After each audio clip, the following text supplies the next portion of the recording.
Agora é hora de alegria, vamos sorrir e cantar, da vida não se leva nada, vamos sorrir e cantar. Oi, vamos lá pessoal, estamos de volta para essa segunda leva de Rav Sani Responde, promessa é dívida, estou aqui respondendo a todas as perguntas que vocês enviaram pelo direct do Instagram. Aproveita esse momento e já se inscreve aqui no canal by Rav Sani, compartilha esse vídeo, deixa o seu like e me siga nas redes sociais, Instagram by Rav Sani e Facebook by Rav Sani, que estamos aqui para lhe servir. Então vamos começar com a próxima pergunta que é depois da vinheta.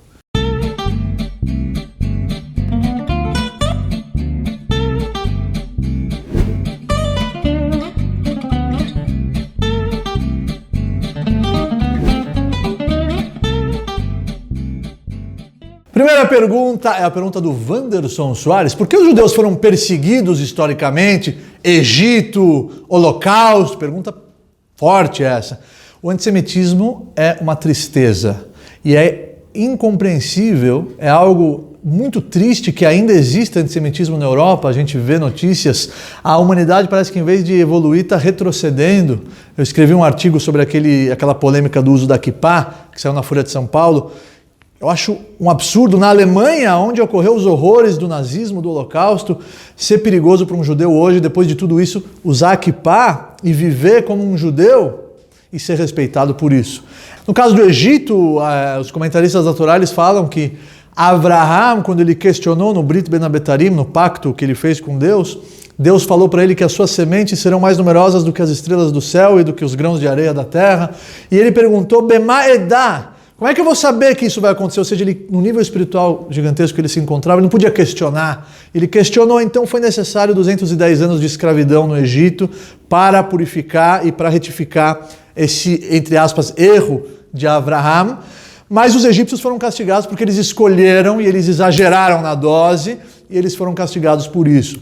E o antissemitismo, como eu falei no começo da resposta, é algo ilógico, é um ódio gratuito. Espero que você que esteja assistindo esse vídeo me ajude a combater o antissemitismo, porque qualquer tipo de preconceito, não só contra o povo judeu, com qualquer tipo de raça, qualquer tipo de povo, qualquer tipo de etnia, é algo extremamente triste e inadmissível.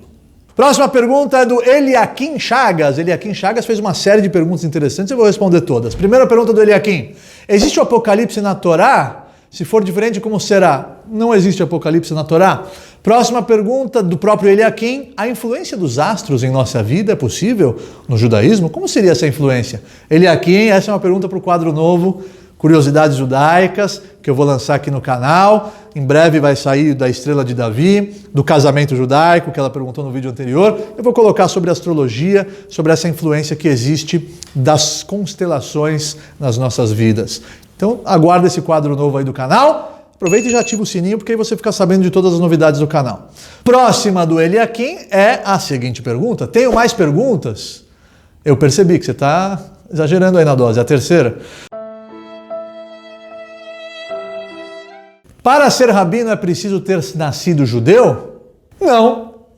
A pessoa não nasceu judeu, se converteu ao judaísmo e agora estudou e chegou num nível de sabedoria que ele está atuando como um rabino, como um transmissor de valores, não tem problema nenhum. Inclusive Abraão, não nasceu, o patriarca da nação judaica, não nasceu judeu, ele virou judeu, então não tem problema nenhum. Próxima pergunta é a pergunta do F. Melo. Dá para saber a descendência judaica pelo nome? Nem sempre. Às vezes você vê um sobrenome lá, igual aquela pessoa que falou, sabe que os judeus que afundaram o Titanic. Que besteira você está falando? Quem afundou o Titanic? Que foi um iceberg. Iceberg, Rosenberg, é tudo a mesma coisa. Mas, então presta atenção, respondendo a sua pergunta, nem sempre. Às vezes, um sobrenome que parece ser judaico, mas não é. Então você tem que verificar sempre pela linhagem materna. Se a mãe é judia, a pessoa é judia. Próxima pergunta, a pergunta do Sir Rabelo. Olha só o que ele pergunta. O que a Torá diz sobre o consumo de leite e carne? A Torá, ela é muito clara. Não mistura o cabrito com o leite da sua mãe. Ou seja, nós não misturamos carne e leite no mesmo prato. Se tem carne, é carne. Se tem leite, não se mistura carne. Ou seja, o cheeseburger, tá fora. Tá pensando em se converter ao judaísmo e gosta de cheeseburger? Não vai poder. Presta atenção. Se alguém come carne, tem que esperar 6 horas para poder comer leite. Agora, se alguém come leite, não precisa esperar 6 horas para comer carne, ou seja, a proibição é misturar carne com leite. Se comer o leite, só lavar a boca, escovar o dente, enxaguar, colocar um listerinezinho e pode comer carne. Então a proibição é misturar carne com leite. Agora, como a gente tem pouco tempo aqui, nesse quadro da Afsani Responde, existem explicações cabalísticas porque o leite e a carne não podem se misturar na nossa alimentação, mas isso eu vou deixar para o Curiosidades Judaicas, quadro novo do canal. Próxima pergunta aqui do H_Canelas, aí espero que eu tenha falado certo. Por que os judeus não comem porco? Muito simples, porque o Palmeiras não tem mundial. Tô brincando, falando agora sério. Não que eu não tenha falado sério, porque o Palmeiras realmente não tem mundial. Mas os judeus realmente não comem porco. Por quê? Não é só o porco, não. Todo animal que não tem casco fendido e não é ruminante, nós não comemos. Ou seja, os sinais de kashrut, de kasher, de ser tahor, de ser um animal que nós podemos consumi-lo, é ser ruminante e ter o casco fendido. E o porco, se vocês vão ver a anatomia do porco, igual vocês estão vendo aqui o porco, que o editor vai colocar, ele tem casco fendido, mas ele não é ruminante. Então, ele mostra para todo mundo, olha, eu tenho casco fendido, olha só, eu sou kasher, eu sou puro, eu posso comer. Mas no íntimo dele, no interior dele, não é ruminante, ele não é kasher, ele não tem o segundo sinal de kashrut, então ele simboliza também a falsidade, ele mostra uma coisa, mas na verdade ele não é. E é interessante que eu também tenho muitos palmeirenses que falam que o Palmeiras tem mundial, mas nós sabemos que não tem. Eu não suporto mais o que estão fazendo comigo. Eu não estou suportando mais. Eu estou no limite, Brasil. Então, pessoal, esse é o motivo. Então não é só o porco, são os sinais de kashrut, ok? E também depois que se possui os sinais, o abate é feito de um jeito que o animal não sofre, nós não comemos o sangue também do animal, a gente salga essa carne, porque o nefesh, a alma, está dentro, está presente no sangue. Então tem alguns critérios de kashrut. O conceito de kasher, ele pode ser explicado também mais detalhadamente em outros vídeos que virão aí no canal. E a próxima pergunta é a pergunta do Ítalo Brito Silva. Ítalo Brito Silva pergunta o seguinte: qual é a prova que realmente Moisés existiu, além da Torá? A única prova é a Torá. O que está escrito na Torá é o registro da história do povo de Israel.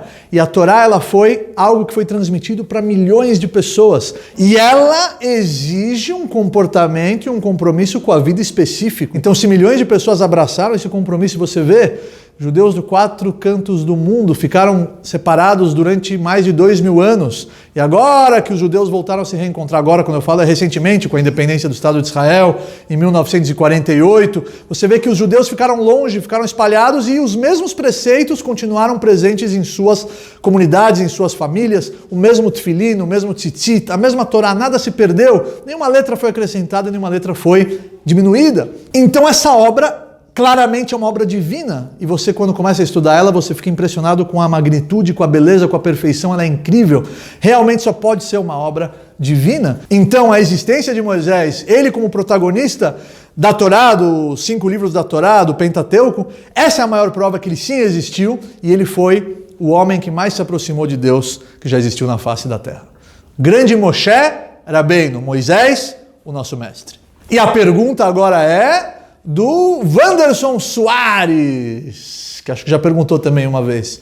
Qual linha do judaísmo você segue? O que é o movimento racídico? Eu sigo o judaísmo. Só existe um judaísmo, só existe uma Torá, e ou você abraça ela ou você não abraça. Existem sim alguns costumes diferentes em diversas comunidades, mas nada que altere o caminho judaico. A trajetória judaica, os preceitos são os mesmos para todos. E o que é o movimento racídico? O movimento racídico foi fundado pelo Baal Shem Tov, que foi um grande mestre cabalista que viveu na Europa, e o objetivo dele era proporcionar o estudo da Torá até mesmo para aquelas pessoas mais simples, ignorantes, que não tinham a cultura e o conhecimento dos grandes eruditos da Torá. Então ele transformou ela numa linguagem acessível para todos, e ele também bateu na tecla de servir a Deus com alegria, com emoção, com melodias. Existem vários nigunim racídicos, pode tocar agora.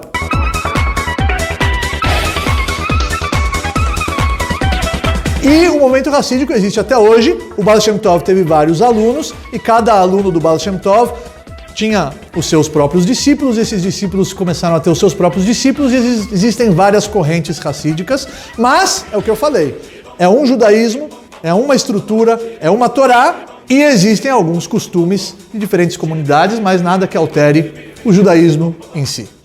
Próxima pergunta é a pergunta do J. Fortes Corretor. Quem quiser comprar um imóvel aí, ó, J. Fortes Corretor. Ou apareceu lá corretor automático, ele esqueceu de apagar. Sobre a questão dos Bnei Anusim, poderia dizer algo? Já falei sobre os Bnei Anusim, acho que no primeiro Rav Seni Responde, um dos primeiros. Inclusive eu indiquei um documentário que chama A Estrela Oculta do Sertão. Tá aqui, você pode ir lá, esse documentário ele dá uma bela visão sobre o que são os Bnei Anusim, os judeus que foram forçados a se converter na época da Inquisição. Próxima pergunta é a seguinte: qual a visão do judaísmo sobre o perdão? A visão do judaísmo sobre o perdão é a seguinte: o perdão, a tchuvá, que a gente costuma falar, a tchuvá, o retorno, ele é um presente que Deus deu para a humanidade. A oportunidade de você se arrepender, se redimir das suas ações negativas. E se você se arrependeu de verdade, recebeu sobre si não fazer mais aquilo, a Kabbalah até escreve que as suas ações negativas se transformam em positivas. Só que existem critérios. O perdão é um presente, óbvio que não existe como mudar uma realidade. Se eu pegar esse copo aqui, não tem copo, vou pegar essa... Pode ir? Pode? Se eu pegar esse papel aqui... Ih, não dá para rasgar não, isso é duro. Been a long day without you, my friend. Como é que eu vou mudar uma realidade? Se fez, está feito, não tem como apagar o que você fez. Como é que você vai se redimir? Perdão. Você fez, tem como apagar o que você fez? Se eu pego essa folha e rasgo, tem como transformar ela de novo numa folha inteira? Nunca vai ficar igual. Mas Deus, que é a bondade infinita, En Sof Baruch Hu, ele deu para a humanidade o perdão. Óbvio que tem critérios, a pessoa vai ficar falando, eu vou fazer o que eu quiser, vou fazer aquilo que Deus vai perdoar, Deus vai perdoar. Não, não é assim. Você tem que estar ciente de que existem critérios. Os critérios são se arrepender de verdade, aquela dorzinha de arrependimento quando você faz uma coisa que não devia e você se sente mal por isso, esse sentimento é o arrependimento de verdade. Confessar o erro, que é verbalizar isso para Deus através das suas orações. E o terceiro critério para a tchuvá ser aceita, para o arrependimento ser aceito, é receber sobre si, Kabbalah Latid, não fazer mais. São os três critérios, essa visão judaica sobre o perdão. Ele existe, ele é um presente, mas a gente tem que estar ciente de que existem esses critérios, porque senão vira aquela festa. Eu vou fazer, depois Deus perdoa. Não. Você tem que saber que você vai ser perdoado se você se arrepender de verdade. Mas, não se esqueçam desses três critérios. Próxima pergunta é do Edum. O Edum fala o seguinte: quem é o diabo segundo o judaísmo? O diabo, eu falei que não existe esse conceito do inferno, já não sei se eu falei aqui ou em outra ocasião.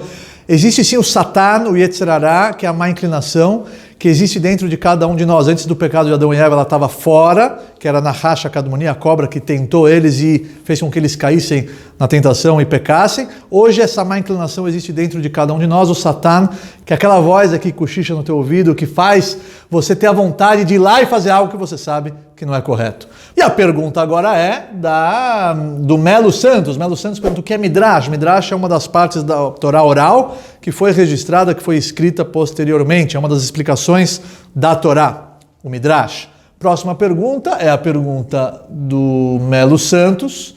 Qual a forma correta e detalhada de guardar o Shabat? O Shabat, para quem não sabe, é o sétimo dia. Deus criou o mundo em 6 dias, no sétimo ele parou de criar e descansou e trouxe o descanso para o mundo. E o Shabat, para nós judeus, é algo sagrado, é um grande presente, é aquele momento que a gente se desconecta para se conectar, desliga o celular, desliga o computador, não trabalhamos, é um momento de espiritualidade, é um momento que a gente fica com a nossa família, é um momento que a gente realmente para e pensa que Deus é o Criador e que esse universo tem um propósito. Então o Shabat se observa dessa maneira. Existem 39 labores e trabalhos proibidos no Shabat, mas para saber isso detalhadamente você tem que estudar as halachot, as leis de Shabat. E a pergunta agora é do Gabriel Leal Teodoro. Por que alguns judeus ortodoxos são anti-vacina? De onde você tirou isso, Teodoro? Eu sou vacinado, me vacinei contra sarampo quando era criança, me vacinei contra gripe, contra cachumba, todas as doenças. Acho que até hoje eu tenho em casa guardado a minha cartelinha de vacina. Vacinei meus filhos. Então eu acho que isso aí é um boato aí que você escutou. Explique-se melhor.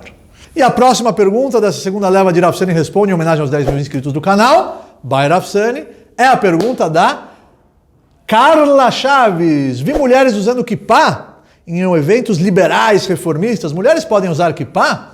Olha, Carla, poder pode, mas a mulher não precisa querer parecer um homem para se destacar. A mulher, ela é um ser único, ímpar, com qualidades únicas que o homem não possui.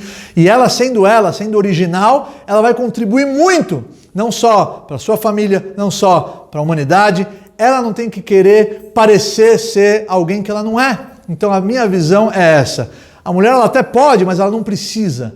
A mulher tem as suas características peculiares únicas, o homem tem as suas características peculiares únicas, e os dois, se unindo, construindo uma família, vão se completar um ao outro. E por hoje é só, acabou o nosso tempo. Espero que eu tenha respondido a sua pergunta. Fica atento para o próximo Rafsani Responde, o canal está crescendo, estou muito feliz. Próxima data comemorativa do canal, eu vou lançar mais uma leva de Rafsani Responde. Quem sabe a sua pergunta vai estar lá. Fui!